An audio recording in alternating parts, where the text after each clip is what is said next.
বাঙালির oxygen food and talk, তাই বাংলার ঘরে ঘরে মুখরোচক।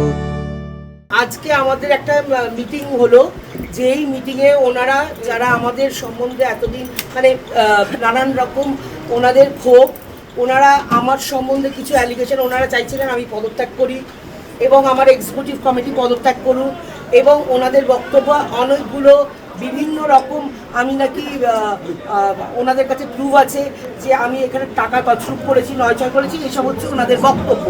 তো আমরা সেগুলো সমস্ত শুনলাম, শোনার পরে ওনাদেরকে আমরা বলেছিলাম 22 তারিখ আমরা জেনারেল মিটিং ডেকেছি, আপনাদের যে সমস্ত অভিযোগগুলো আছে সেইগুলো আজকে আমরা নোট ডাউন করছি এবং 22 তারিখে আমরা সমস্ত এর উত্তর দেব এবং 4th সেকশন জেনারেল মিটিং ডেকে সবাই সেখানে যদি মনে হয় এই মানে প্রমাণ দিয়ে আপনারা এগুলো প্রমাণ দিতে পারছেন যে সত্যি আমি এই অন্যায়গুলো করেছি, তাহলে মেম্বারদের সামনে আমি পদত্যাগ করব। এবং ওরা তখন বলছে এই কমিটিটাই অবৈধ, আমরা 22 তারিখ অবধি মানবো না, এই করবো না, এইসব বলছেন। তখন আমরা বললাম যে আমাদের যে কমিটি অবৈধ সেটা কে বলবে, তাহলে আমরা না আপনাদের কমিটি অবৈধ। আমি তখন বললাম যে দেখুন, তাহলে আমাদের কমিটি বৈধ কি অবৈধ আমাদের কোর্টে যেতে হবে, কোর্ট থেকে যে অর্ডারটার ভিত্তিতে আপনারা বলছেন আমাদের কমিটি অবৈধ, আমরা 22 তারিখে জেনারেল মিটিং ডেকেছি, এবার আমরা কোর্টে যাব। আমাদের কমিটি যদি অবৈধ হয় আমরা সঙ্গে সঙ্গে 22 তারিখের আগেই কোর্টে, যদি আমরা কালকে না হলে যদি পরশু দিন আমরা মানে আমাদের প্রসেস আছে, কালকেই আমরা হয়তো কোর্টে মুভ করব। যদি কোর্টের থেকে যে মুহূর্তে অর্ডার পাবো সেই মুহূর্তে আমার ইসি কমিটির সবাই আমরা রিজাইন করবো, আপনাদের বলতে হবে না। আর যদি এটা বৈধ হয় তাহলে আমরা যেভাবে লিগালি কাজ করছি সেইভাবে কাজ করব। এবং আমি এখনো বলছি আমার সম্বন্ধে যত রকম অ্যালিগেশন লাগানো হয়েছে এবং সেগুলো সর্বৈব মিথ্যে, এবং আমরা প্রত্যেকটা ক্ষেত্রে আমি তার প্রমাণ দিয়েছি। এবং আপনারা কালকে যারা ছিলেন তারা জানেন, আপনাদের কাছ থেকে ফোন নাম্বার নিয়ে আমি ফোনটা করেছিলাম বলে আজকে নানান কথা শুনতে হয়েছে সেই নিয়ে নানান রকম। কারণ তার মানে এটা একটা জায়গায় আপনারা নিশ্চয়ই বুঝতে পেরেছেন যে আমি সেই মানুষটাকে শিখিয়ে দিই বা আমার সেই মুহূর্তে সেই মানসিকতা ছিল না যে আমি কোনো রকম প্ল্যানফুলি কাজ করব।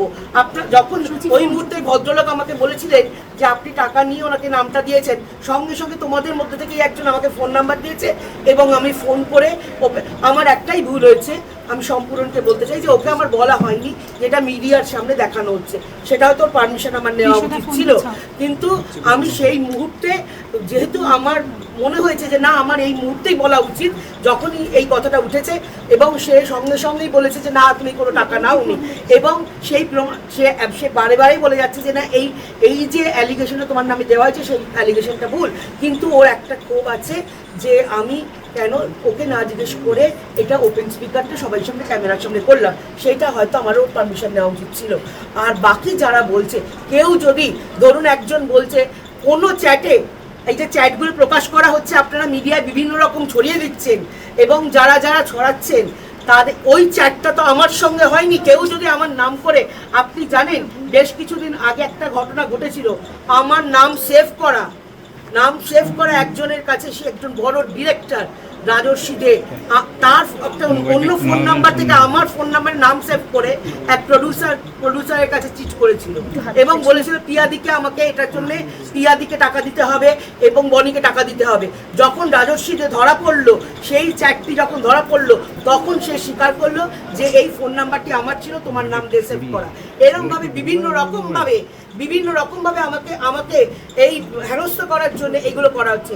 এবং বলছে ভয়েস রেকর্ড আছে, ভয়েস রেকর্ড এতদিন কেন সময় নিচ্ছে, যে দুদিনে যাদের কাছে প্রমাণ আছে তারা তো সব দিয়ে দিচ্ছেন, এতদিন কেন সময় নিচ্ছেন তারা?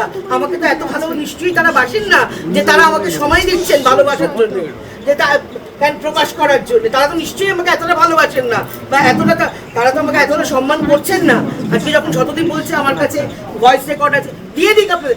আমার কথা হচ্ছে আমার নাম করে কোন কার মেসেজে পিয়াদি আছে পিয়াদি নেই, এবং আমি এত 22 তারিখে আমি তো সমস্ত প্রমাণ নিয়ে বসতে চাইছিলাম যে সমস্ত প্রডিউসারদের সামনে যা ওনারা আজকে অ্যালিগেশন দিয়েছেন, চেয়েছিলাম যে আমাদের নিয়ম অনুযায়ী 14 দিন বাদে এই মিটিংটা হোক এবং সেদিন যাতে সব মেম্বাররা আসতে পারে এবং ওনাদের কিসের অসুবিধা 22 তারিখ অবধি অপেক্ষা করতে?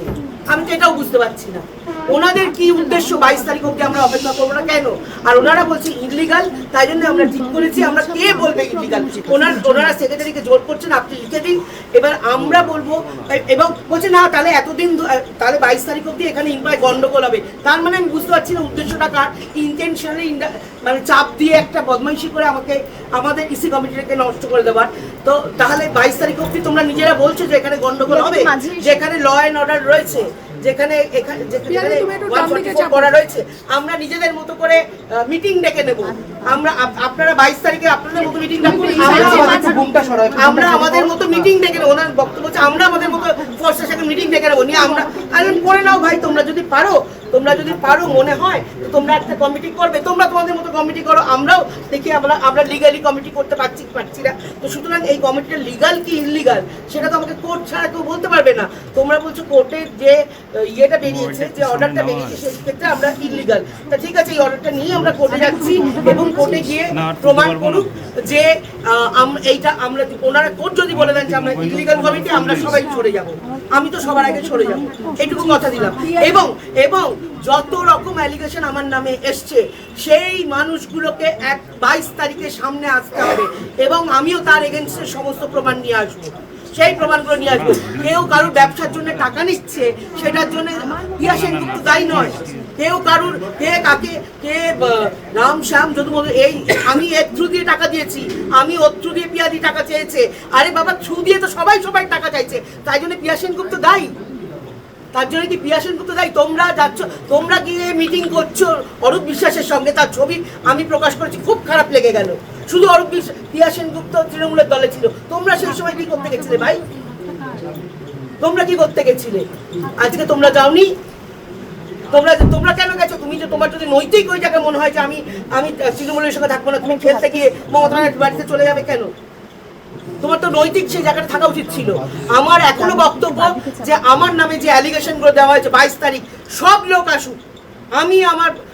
ওরা যদি প্রমাণ করতে পারে সব যা ইয়ে করছে এর ওর তার চ্যাটের থেকে। আর ভয়েস, তুমি কি খুব ভালোবাসো, ভয়েস মেসেজ থাকলে বের করে দাও, কি প্রমাণ আছে বের করে দাও। আমি হাতে টাকা নিচ্ছি, বের করে দাও, সব বের করে দাও এগুলো। আমাকে আর কত আমার সামাজিক জীবনটাকে কতখানি তোমরা নষ্ট করতে চাইছো। আজকে এটার জন্য আমি ভবিষ্যতে মানহানি মামলা করবো। আমি এখান থেকে কোনো রকম টাকা পাই না, এখান থেকে আমরা কোনো টাকা পাই না।